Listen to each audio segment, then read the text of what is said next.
ಅಂತರಪಟ ನಾಳಿನ ಸಂಚಿಕೆಯಲ್ಲಿ ಏನಾಗುತ್ತೆ ಅಂತ ನೋಡೋಣ. ಮನೆಯಲ್ಲಿ ಎಲ್ಲರೂ ಹಬ್ಬದ ಅಡುಗೆಯನ್ನು ಮಾಡ್ಕೊಂಡು ಸಾವಿತ್ರಿ ಮತ್ತು ಆರಾಧನಾ ಇಬ್ಬರು ಸೇರಿ ಹಬ್ಬದ ಅಡುಗೆ ಮಾಡ್ತಾ ಇರ್ತಾರೆ. ಇದನ್ನೆಲ್ಲ ನೋಡ್ತಾ ಕೋಪ ಬರುತ್ತೆ. ಏನೇ ಮಾಡ್ತಾಯಿದ್ಯಾ, ನೀನು ಕೆಟ್ಟ ದೃಷ್ಟಿ ಹಾಕಕ್ಕೆ ಬೇಡ. ಅತ್ತೆ ಸೊಸೆ ಈಗ ಖುಷಿಯಾಗಿದ್ದರೆ ಇದ್ರ ಹಿಂದೆ ನಿನ್ನ ಕೈವಾಡ ಇದೆ ಅಂತ ನನಗೆ ಗೊತ್ತು.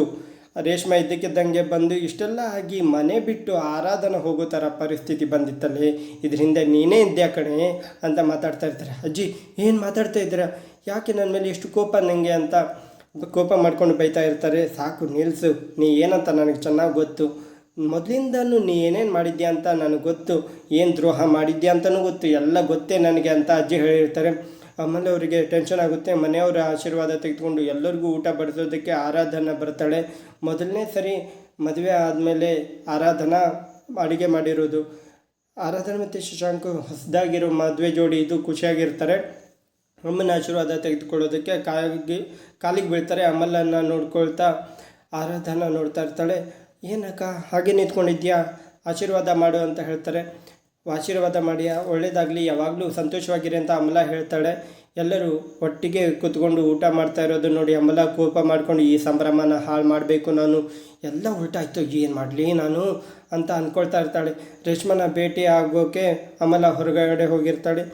ಆಗ ರೇಷ್ಮಾ ಮತ್ತು ನಂದು ಇಬ್ಬರು ಕೋಪ ಮಾಡಿಕೊಂಡು ಎಲ್ಲ ಆಗಿದ್ದು ನಿಮ್ಮಿಂದನೇ, ನಿಮ್ಮ ಮಾತು ಕೇಳದೇ ಇದ್ದಿದ್ರೆ ನಾವು ಚೆನ್ನಾಗಿರ್ತಿದ್ವಿ, ಆಸ್ತಿ ಹುಚ್ಚಿಡಿಸಿ ಇಲ್ಲಿಗೆ ತಂದು ಬಿಟ್ಟಿದ್ದೀರ, ಆದರೆ ನಾವು ಮಾತ್ರ ಈ ಥರ ಬಂದುಬಿಟ್ರೆ ಹೇಗೆ, ನೀವೆಂದೇ ಎಲ್ಲ ಮಾಸ್ಟರ್ ಪ್ಲ್ಯಾನು ಅಂತ ಹೇಳ್ತಾರೆ. ಮಾತಾಡ್ತಾ ಇರ್ತಾರೆ. ಹೀಗೆ ರೇಷ್ಮಾ ನಿಮಗೆ ಎಷ್ಟು ದುಡ್ಡು ಬೇಕು ನಾನು ಕೊಡ್ತೀನಿ, ಆದರೆ ನಮ್ಮ ವಿಷಯ ಮಾತ್ರ ಬಾಯ್ ಬಿಡಬೇಡ, ನಾನು ಹೇಗಾದರೂ ಮಾಡಿ ಬಿಲ್ ಕೊಟ್ಟು ಹೊರಗಡೆ ಕರ್ಕೊಂಡು ಬರ್ತೀನಿ, ನೀನು ಯೋಚನೆ ಮಾಡಬೇಡ ಅಂತ ಅಮಲ ಹೇಳ್ತಾಳೆ. ಹೀಗಂದರೆ ಹೇಗೆ, ಆದರೆ ನಾವು ಮಾತ್ರ ಶಿಕ್ಷೆ ಅನುಭವಿಸ್ಬೇಕಾ? ಇಲ್ಲ, ನೀವು ಮಾಡಿರೋ ಪ್ಲ್ಯಾನಿಗೆ ನಾನು ಶಿಕ್ಷೆ ಅನುಭವಿಸೋಕ್ಕೆ ತಯಾರಿಲ್ಲ. ನಾನೇನು ಬಕ್ರ ಕುರಿ ಅಂದ್ಕೊಂಡ್ಯಾ? ವಿಚಾರಣೆಗೆ ಬಂದಾಗ ಎಲ್ಲ ಸತ್ಯ ಹೇಳ್ತೀನಿ ನಾನು, ಇದ್ರ ಹಿಂದೆ ನೀನು ಇದೆಯಾ ಅಂತ ಹೇಳ್ತೀನಿ, ನೀನು ಕಂಬಿ ಹಿಂದೆ ಕುಡಿಯೋ ಹಾಗೆ ಮಾಡ್ತೀನಿ ಅಂತ ಹೇಳ್ತಾರೆ. ನಮಗೆ ಬೇಲ್ ಸಿಗಲಿಲ್ಲ ಅಂದರೂ ಪರವಾಗಿಲ್ಲ, ನಾವು ಒಳಗಡೆ ಇದ್ದರೂ ಪರವಾಗಿಲ್ಲ, ನೀವು ನನ್ನ ಜೊತೆ ಒಳಗಡೆ ಇರಬೇಕು ಅಂತ ರೇಷ್ಮೆ ಹೇಳಿರ್ತಾಳೆ. ಇಲ್ಲಿ ಅಮ್ಮಳ ಟೆನ್ಷನ್ ಆಗಿರ್ತಾಳೆ. ಏನಿದು, ಇವಳು ಉಲ್ಟಾ ಹೊಡಿತಾ ಇದ್ದಾಳೆ, ಎಲ್ಲ ನಮ್ಮಿಂದ ಉಲ್ಟಾ ಆಗ್ತಾ ಇದೆಯಲ್ಲ, ಏನು ಮಾಡೋದು ಅಂತ ಅಮ್ಮಲ ಟೆನ್ಷನ್ ಮಾಡಿಕೊಂಡು ಯೋಚನೆ ಮಾಡ್ತಾ ಇರ್ತಾಳೆ. ರೇಷ್ಮನ ಭೇಟಿ ಮಾಡಬೇಕು, ಇದ್ರ ಹಿಂದೆ ಯಾರಿದ್ದಾರೆ ಅಂತ ತಿಳ್ಕೊಬೇಕು. ಆರಾಧನೆ ಶಶಾಂಕ್ ಮಾತಾಡಿಕೊಂಡು ಪೊಲೀಸ್ ಸ್ಟೇಷನ್ಗೆ ಬರ್ತಾರೆ.